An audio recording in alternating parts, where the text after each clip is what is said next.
Hello बच्चों, तो आज मैं आप लोग को कॉम्प्लेक्स नंबर के बारे में बताऊंगा। कॉम्प्लेक्स नंबर क्या होता है, कितने पार्ट होते हैं, आइए देखते हैं, स्टार्ट करते हैं। कॉम्प्लेक्स नंबर होता है सममित संख्याएं। सममित संख्या के कितने पार्ट हैं? दो पार्ट हैं। पहला क्या है? वास्तविक संख्याएं, और दूसरा क्या है? काल्पनिक संख्याएं या आभासी संख्या। तो ये जो काल्पनिक संख्या है इसे अंग्रेजी में इमेजिनरी नंबर कहा जाता है, और ये इसका जो डिफिनीशन होता है वह संख्या जिसका वर्ग करने पर ऋणात्मक ही रहती है, ऐसी संख्याओं को काल्पनिक संख्या कहा जाता है। आइए एग्जाम्पल के माध्यम से हम देखते हैं, इसको सॉल्व करके आपको दिखाते भी हैं। तो जब हम -3 का वर्ग करते हैं यानी स्क्वायर करते हैं तो हमें क्या प्राप्त होता है? -3 प्राप्त होता है। दो बार आप गुणा करेंगे तो रूट हट जाएगा और हमें क्या प्राप्त होगा? -3। तो ऐसी संख्याएं जिनका वर्ग करने के बाद भी अगर ऋणात्मक प्राप्त होता है तो ऐसी संख्याओं को हम क्या कहेंगे? काल्पनिक संख्या या आभासी संख्या। अब हम बात करते हैं कि वास्तविक संख्या क्या है, यानी रियल नंबर क्या है। तो वास्तविक संख्या के दो पार्ट होते हैं, एक होता है शांत यानी टर्मिनेटिंग नंबर, एक होता है अशांत नॉन टर्मिनेटिंग नंबर। तो शांत जो संख्याएं होती हैं वो क्या है, इसका डेफिनेशन क्या है मैं आपको बता दूं कि जो संख्या भाग करने पर पूरा पूरा समाप्त हो जाती है, पूरा पूरा डिवाइड हो जाती है, ऐसी संख्या को शांत संख्या या टर्मिनेटिंग संख्या कहा जाता है। हम आपको एग्जाम्पल के माध्यम से दिखाते हैं कि ये संख्याएं कैसे हैं। 1/2 का अगर आप डिवाइड करेंगे तो इसका जो सोल्यूशन आएगा आपको प्राप्त होगा क्या? 0.5, यानी ये पूरा पूरा समाप्त हो जाता है। अब हम इसको चेक करके दिखाते हैं आपको। इसको हम डिवाइड करेंगे और आपको दिखाएंगे कि क्या ये शांत संख्या है या नहीं। तो शांत संख्या क्या होती है आपको हम दिखाते हैं यहाँ पर। तो आप क्या करेंगे, इसको 0 बार पढ़ेंगे, 0 माइनस कर देंगे तो 3 आ जाएगा, दशमलव लगाएंगे 0 बढ़ेगा, 7 चौक 28, तो 7 बार जाएगा ये 28। यहाँ कितना बचेगा? 2 बचेगा। फिर आप 0 बढ़ाएंगे तो ये कितनी बार? 4 पंचे 20, यानी ये पूरा पूरा क्या हो रहा है? यहाँ पूरा पूरा कट रहा है। ऐसी संख्याओं को हम क्या कहते हैं? शांत संख्या कहते हैं। अब हम बात करते हैं कि अशांत संख्या क्या होता है। ऐसी संख्याएं जिनको हम डिवाइड करते हैं तो लगातार बढ़ती रहती है, अनंत तक जाती है। अगर ऐसी संख्या है तो इस प्रकार की संख्या को हम अशांत संख्या कहते हैं। तो आइए एग्जाम्पल के माध्यम से हम चेक करते हैं। इस संख्या को लेते हैं तो 1/3 को जब हम लेंगे तो अगर डिवाइड करेंगे, आप लोग तो डिवाइड करना जानते हैं, अगर नहीं जानते तो हम आपको करके दिखाते हैं। चलो इसको हम 0 बार पढ़ेंगे तो कितना आएगा? 0 डिवाइड करेंगे माइनस करेंगे तो 1 बचेगा, दशमलव लगाएंगे 0 3 बार जाएगा तो 9 हो जाएगा, माइनस करेंगे तो फिर 1 बचेगा, फिर 0 लगाएंगे फिर कितना आ जाएगा? 3 बार जाएगा यानी 9, फिर माइनस करेंगे। तो ये संख्याएं लगातार ऐसे 3 आती रहती हैं। तो ऐसी संख्याएं क्या कहलाती हैं? अशांत संख्याएं, जिनका मान पूरा पूरा डिवाइड नहीं होता है। ऐसी संख्याओं को हम क्या कहते हैं?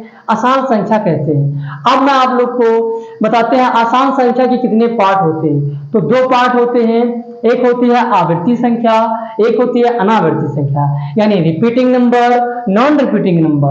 तो रिपीटिंग नंबर क्या है और नॉन रिपीटिंग नंबर क्या है, आइए चर्चा करते हैं इसके बारे में।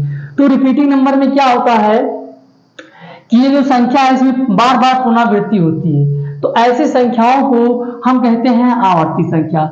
अनावर्ती संख्या क्या होता है कि ऐसी संख्याएं जिनको डिवाइड करने पर या जिनका मान डिवाइड करने पर क्या आता है? लगातार बदलता रहता है। ऐसी संख्याओं को हम क्या कहते हैं? अनावर्ती संख्याएं। क्या कहते हैं? अनावर्ती। जैसे हम अनावर्ती संख्याएं देख लें, आपको दिखा दें। रूट 2 है तो रूट 2 का जो मान होता है क्या होता है? आप जानते हैं क्या होता है? जो 1.4142 ऐसे से बदलता रहता है। हर बार आप देखिए तो इसका मान अगर वर्गमूल निकालेंगे तो क्या होगा? लगातार बदलता रहेगा। तो ऐसी संख्याओं को अनावर्ती संख्या कहा जाता है, और यह संख्या अपरिमेय संख्या भी कहलाती है, जिनका मान लगातार बदलती रहता है। ऐसी संख्याओं को अपरिमेय संख्या कहा जाता है। यहाँ देखिए आवर्ती संख्या क्या होती है, तो इनके मान में परिवर्तन नहीं होता है। ये संख्याएं बार बार रिपीट होती हैं। जैसे यहाँ एग्जाम्पल मैंने आपको बताया था कि देख रहे हैं यहाँ क्या हो रहा है? 3 बार बार रिपीट हो रहा है। अब ये संख्या जब बार बार रिपीट होती है तो इसके ऊपर बार लगा दिया जाता है। अब ये संख्याएं परिमेय संख्या भी होती है। क्या होती है? परमेय संख्या। कैसे? इस बार को हटाएंगे तो इसके नीचे 9 आ जाता है। जो संख्याएं p/q के रूप में लिखी होती है उसे परमेय संख्या कहा जाता है। क्या कहा जाता है? उसे परमेय संख्या कहा जाता है। और q बराबर 0 नहीं होना चाहिए। क्या होना चाहिए? q बराबर 0 नहीं होना चाहिए और p/q हो और q बराबर 0 ना हो। ऐसी संख्याओं को क्या कहते हैं? परमेय संख्या।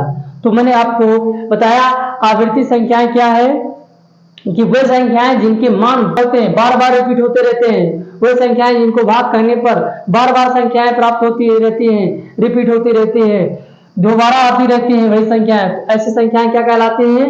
आवर्ती संख्याएं कहलाती हैं। आवर्ती संख्याओं में क्या होता है? इसी संख्या को हम परमेय संख्या भी कहा जाता है। इसी संख्या को क्या कहते हैं? परमेय संख्या भी कहते हैं। अब परमेय संख्या को परमेय संख्या के 2 पार्ट होते हैं। कितने पार्ट होते हैं? 2 पार्ट होते हैं। परमेय संख्या के कितने पार्ट होते हैं? 2 पार्ट होते हैं। भिन्न संख्या होती है, फ्रैक्शन नंबर कहते हैं। पूर्णांक संख्या होती है, इंटीजर नंबर कहते हैं। इसके कितने पार्ट होते हैं? तो 2 पार्ट होते हैं। ये किससे मिलकर बनी होती है? ऋणात्मक संख्या और पूर्ण संख्या से मिलकर क्या बना होता है? पूर्णांक संख्या।